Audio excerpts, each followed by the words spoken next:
Welcome to the 6-8 Culture Podcast, an international community where we share stories of transformation and restoration from the inside out, based on justice, kindness, and humility.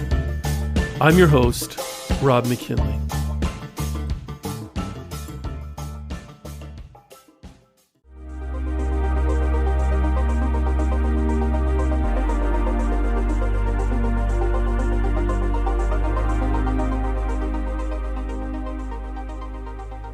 Welcome back to part 2 of our interview with David Katz of the Plastic Bank. Join us in discovering how simply saying yes can unleash a world of possibilities, not only for ourselves, but more importantly, the world. You've traveled, you've met a lot of very influential people, and one of them was Pope Francis. How were you able to get to that point, to connect with him? Just do good. Do good. Do good, not for good, not to be recognized. Yeah. Do good. Do good. Like, how powerful. I mean, it filled you. I could hear it in you when you saw. I could hear your seeing of the power of that program, because it's true, because it's authentic. Yeah. Because inside of it is the love, the verb, the action for others. It's so refreshing to hear the authenticity in the MO behind the purpose of what you're doing. Now, I recall seeing you on an episode of Dragon's Den a number of years ago. Now, for those of our international listeners who don't know what Dragon's Den is, it's the Canadian equivalent of Shark Tank. It's also in the UK, and it actually came out before Shark Tank did. Yeah. You were featured on there, and you handled yourself very well. And you actually were not offered partnership in that. Can you share a little bit about that experience and the impact that that's had on you personally and on the Plastic Bank today? We just wanted to be on television. I didn't necessarily need their money. I mean, most deals don't make it through anyhow. Even when they commit on television through the due diligence, most of the deals don't occur. Right. I was like, okay, you know what? We let's just get televised. So that was with evaluation. We knew that when we gave them that valuation, it would send them into a tizzy. So let's just do that. Uh-huh. And so it was powerful and beautiful and amazing. And I am still recognized from that. It was so amazing. And there's been reruns, and then there was a little while ago a conversation about like this kind of like where are they now episode. Right. Because we've been killing it. Like we've been, as a business, it's remarkable. I've been self-funded to get to where we are, and I've self-funded through sales, really taken on no outside investment to where we are. I really had to persevere through all of this, the verge of bankruptcy many times, looking for the next sale, persevering through the loss of a child, change of marriage. But this is purpose. Yeah. This is my anchor, my rudder, my place of, I don't know, I'm not sure what to call it even. This. I think you nailed it. It's purpose. It's you were created uniquely in a way that only David Katz is, and you've been able to respond in that way with the gifts that you've been giving to return. And that came in that whole messed up childhood. That came in a whole messed up life. That came in all of those places. I get to look back and go, oh, that's what I received in that. Oh man, that was such a dark time. Yeah. Oh, look, I was not aware of what I had received till now. Not that I have many, had I wished I'd have done this, wished I'd have done that, because life is whole and complete. But if I get to look back and go, oh, had I only been able to recognize then the gift of it, perhaps the pain wouldn't have been as long. But the story has you here now. Exactly. So it's as it was. There's nothing to change. And it sounds like things are continuing to really expand and grow. And you're being blessed at the work of your hands in the sense of having this good work reciprocate itself and duplicate itself throughout the earth. Now, you mentioned Vietnam and Brazil, the Philippines. I've been to all of those countries. I've seen the need is so great in those countries. You've also mentioned some other ones. Now, what makes you target certain countries and say, here's a really opportune place for us to instill the plastic bank? What targets certain areas over other areas? And there's just so much to do. And sometimes I feel unjust in choosing one over the other, because we have so many people that reach out from around the world all the time. Yeah, the need is so great. Please come here. Please come to my country. Please come. Please come. We need you. Please come. There's a conflict inside of it. For what we choose, we have to say no to everyone else. Mm-hmm. And sometimes that has to be a business decision. Who will support us going there? What will perpetuate the mission long term? And of course, they all have need. They all have poverty. They all have a resourceful population. They all have plastic flowing into the ocean. They're all contributing. And you also have to deal with governments. And as we know, many global South countries have very non-transparent governments in many ways. And you're dealing with some freer governments, some communist governments. When I was in Vietnam, overall, there's a lot of free market enterprise there, but there's also some oppression. I was part of a church service in Da Nang, but it was an underground church service that we had to shut our cell phones off. We weren't able to mention where we were.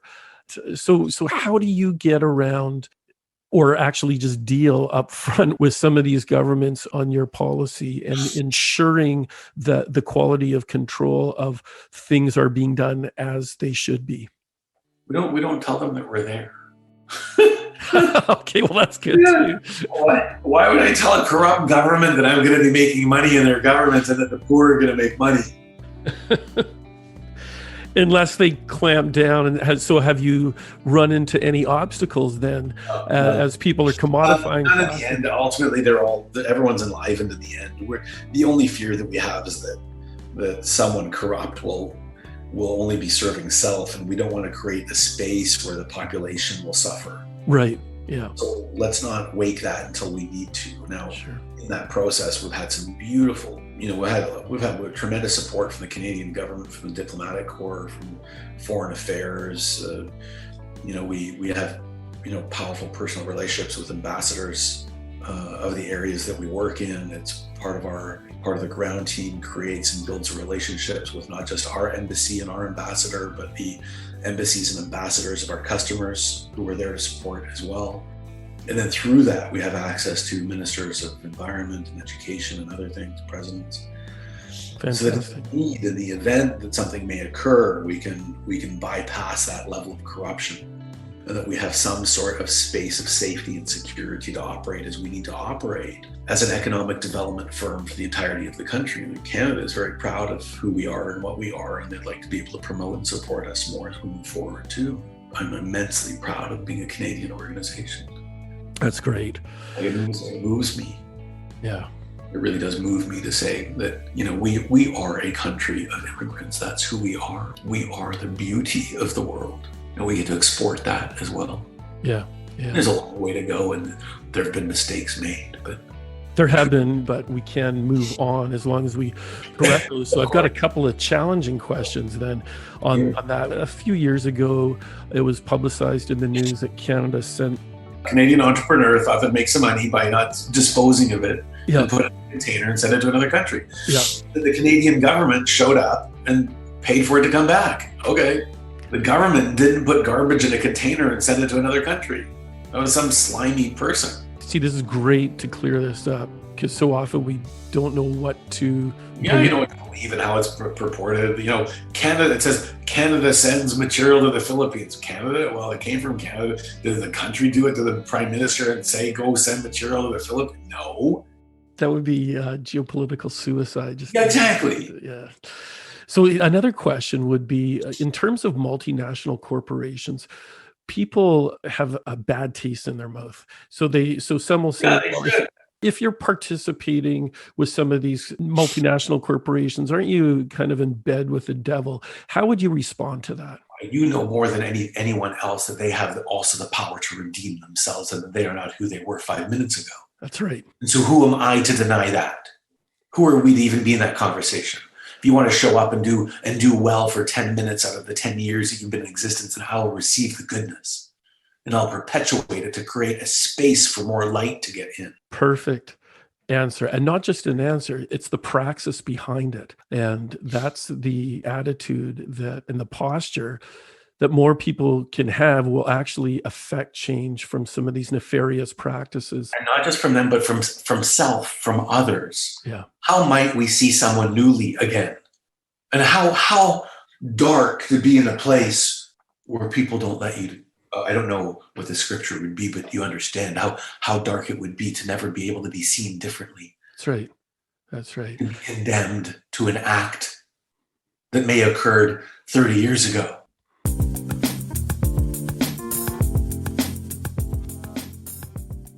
The times in which we're living right now, there's a lot of projection. There's a lot of protests. There's a lot of division. And it's easy for us as individuals to project such and such a company is such an evil entity. Look what they're doing. But then turning that back into the question of ownership on myself. What are my buying practices? What am I supporting? Oh my goodness. And how many people point their finger and go, oh, stop marine debris. And they're, taking disposable forks and, a fork wrapped in plastic, a plastic fork wrapped in plastic that came in plastic and put in their plastic shopping bag and, but save the ocean. What? Right. Stop it. Hypocrisy. Yeah. And that was one of the predicating factors of why I even started this podcast, is to actually start an organic movement from the inside out rather than protesting everything. How can we as individuals act in ways of justice and in kindness and do that all tethered in humility? Because without the humility component, really acts of justice and kindness, where is the foundation of that? It's not a sustainable foundation unless we're doing it for the better good. So on those terms of humility, I've really come to appreciate your resilient heart for justice, kindness, and humility. You've traveled the world for years now. You've met with some of the greatest influencers on the planet. So can you maybe share some of the checks that you have in keeping yourself humble in the part that you're playing in this overall grand narrative that's so much bigger than you or the plastic bank? Well, it's kind. All of those words and behind it was kind. So thank you. I'm on a conscious journey. I'm in a beautiful, conscious, spiritual, loving journey. I want to take a step back. Yeah. This all comes together. When I had the idea that May the 11th, 2013, right before lunch, that what if I turn plastic into money in a way that the world sees it, because the poor will never throw money away, and that could be the root of a solution. Wow. Okay. So I had all of that. I had the hair stand up in the back of my neck going, this is the way. That is something. And of course companies will want to buy it. Of course they will. They'll have to. Look what's occurring. All of it just made so much sense. It was an epiphany. Greater than. Because inside of it was spirit and heart and love. It was a blessing that I had received. Far greater than epiphany. Epiphany diminishes it. So I had that, but yet then I had this ego mind show up. I had the loudest voice was this almost chuckle, this, who are you to do that? How could you possibly go build this multinational organization working with the most impoverished, illiterate, sometimes violent communities in the world that don't have set aside English, they don't have their own language? How would you go and create that and then communicate that, package that up, bundle that, sell mass volumes of material to the biggest companies in the world, create a supply chain that would deliver it, that provided authenticity, transparency, ensure that children weren't degraded or employed in the process as well, while trying to build a business, monetize it, hire the right teams around it? What a task, David. Are you kidding me? You can't do that. So I commit that the third thought was the gift of the plastic bag. The blessing that I received didn't come in the ideation of it. It didn't come from the diminishment, for sure. But it came in the third thought, Rob, that quietly, calmly, in this powerful, loving voice I heard, David, you don't need to be the person who can do it. You only slowly, slowly need to choose to become the person who could. And that was the beginning of it. I got to choose to be a bit more tomorrow than I am today. And if I only became a little bit more all the time, eventually I knew that I would reach my goal, because it truly is exponential. Knowledge on top of knowledge is exponentiality. It's not linear at all. Because once I become a little bit better, becoming better on top of better is exponential. Thank you for that answer.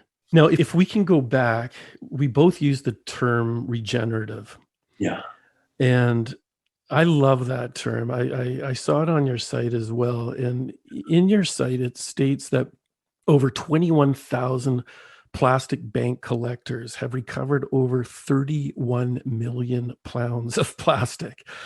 Now, at the same time, they're generating income where none used to be.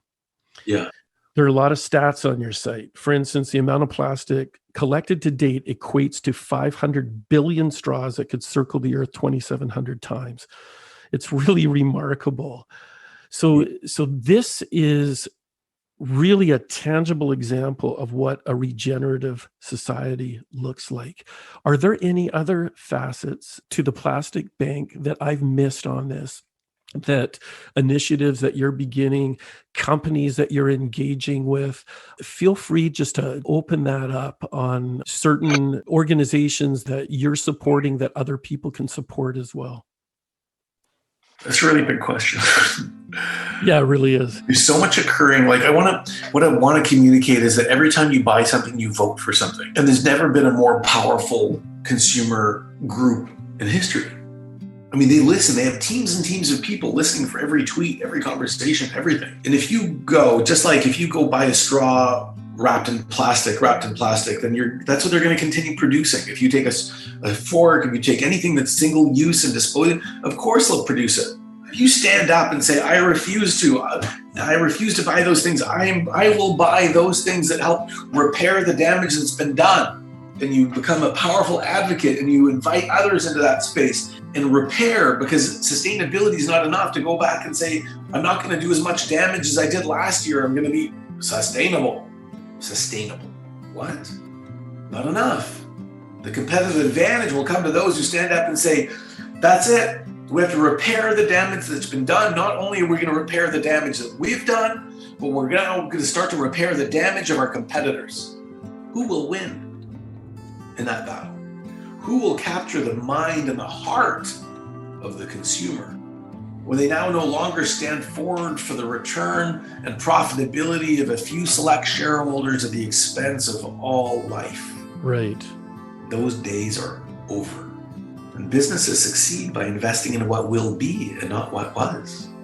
And what will be is a regenerative society and an economy and a consumer group that has had enough.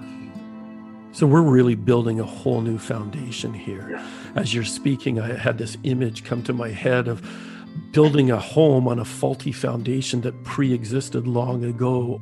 Start again powerfully to regenerate. And how beautiful, where every action creates positive change in the world. There's ripples, that every time I buy something positive around the world, a girl went to school, education, pain was removed, someone was included into the economy, a river was clean. I don't go on and on. More trees were planted. We worked as a society, and then we connected, each of us. Amazing. It is amazing. David, what can the average person listening to this podcast do to help be part of a regenerative society, starting with themselves? And some of the things that you've said are really hitting home. I know they are with me. You had mentioned that every purchasing decision is a vote. That's a really powerful statement. Yeah. How can people start today when they go to the local grocery store to getting more familiar with what's happening in the pollution to our oceans and to poverty, and how can they actually tangibly support the work that the Plastic Bank is doing? There's a lot of questions in there, but just open it up on how people are able to engage, actually saying yes, rather than sitting back and hearing, oh, this is really great what this guy's doing. How can they just say, okay, I'm going to say yes, like he did so many years ago when he saw that photographer and what was happening there? So much. Certainly go to plasticbank.com, register, be part of our revolution, be part of that community so that you can be more abreast of ways to participate and understand what is occurring in the world, and just be in the dialogue and the thinking of it.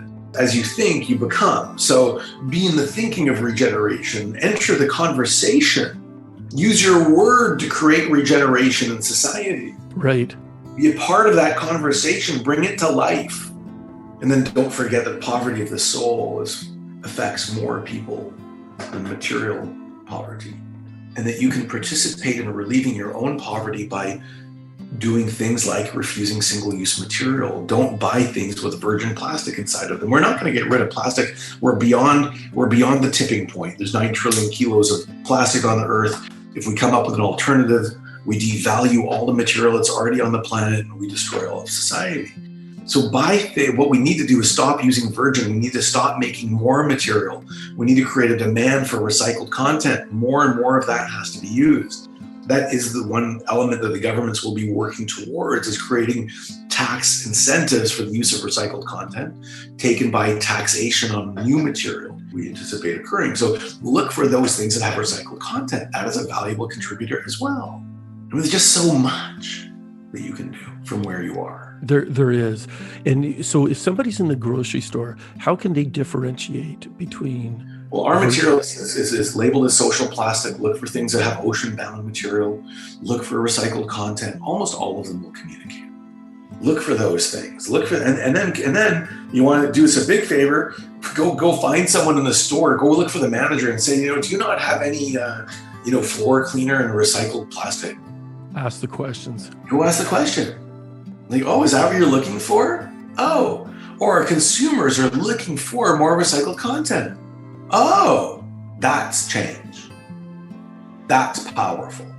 That's the vote. That's the vote. That's the vote. Absolutely. We have a lot more power than we think we do. Well, we're infinitely in the image. We're made in the image. We're infinitely powerful. Well, that's great, David. Thank you so much. If anyone wants to reach you, they can go on to plasticbank.com. There is a vast amount of information there, ways to get involved. Thank you so much for taking time to share with us some of the mission that's been put on your heart that is just absolutely infectious. And I think a lot of people will be thinking a lot more deeply in their purchasing decisions and how they're voting beyond what our traditional definition of voting actually is. Any parting words that you'd like to share, David? We all have the power to be a part of the solution, not the pollution. You choose.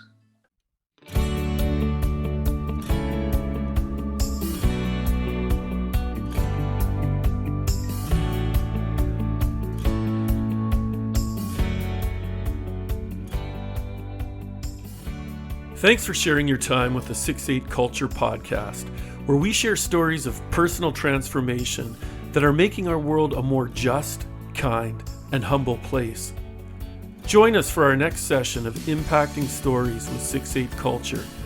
This is Rob McKinley signing out with a reminder for us all to act justly, to be kind, and to walk humbly.